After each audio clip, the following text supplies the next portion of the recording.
know that an esports career is not going to be like 10, 15 years. That's why we just try to make the most of what we have right now, and that's why we practice like 7 days a week. You have to stay constant at it and you have to do your best. Starting this year was IM San Jose, where I had a really poor performance and I was like, is this the end of me? Have I already been... I felt like I had such a young career and I was already getting beaten by these new up-and-coming players from other regions, and I was like, damn, is this really it for me? But now I feel like I practiced really hard after IM and I tried my hardest to pick myself back up. The teams that I have been in Copenhagen, Wolves and NIP, I never really felt safe, or I didn't feel like the roster was really structured. But then I looked at someone like TSM and their roster was extremely stable. They had a lot of the same players over a long period of time. That's something I wanted. I wanted that stability and I wanted to be a part of something as big as TSM. On the red side, it is TSM with Bjergsen making his appearance in North American LCS. He's looking for the pincer. Can he get it? That's the question. Bjergsen leaves one more hit. That's the pincer kill! I knew that there would be a lot on stake, and I knew that I could end up coming to TSM and maybe the team wouldn't perform, maybe I wouldn't perform. I honestly didn't have the biggest confidence in myself.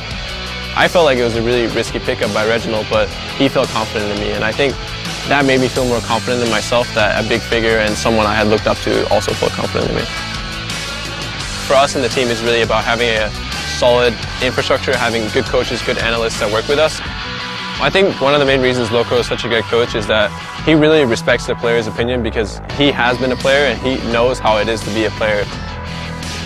Loco and I are very outspoken people, so we often end up like clashing. We don't have like huge arguments, but we have a lot of small disagreements.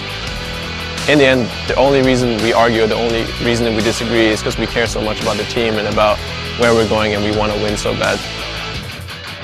The spring split is definitely really important.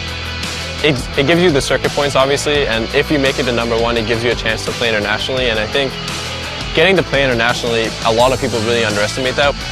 I saw last year at All-Stars, there was a fun side of it and there was a really try-hard side of it. I want to go to MSI and I want to take the whole tournament.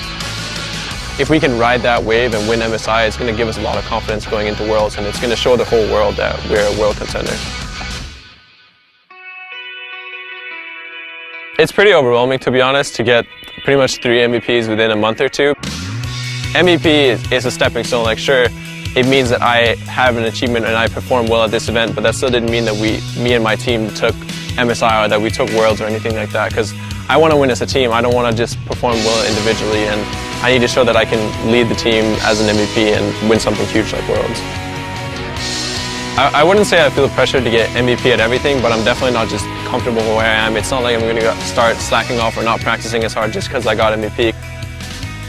It's kind of hard to say where I really am in my career, but I like to say that I am in the middle, because I had my start where I was a rookie and I had my fair share of like rough seasons and having a team that wasn't really stable and roster changes and things like that.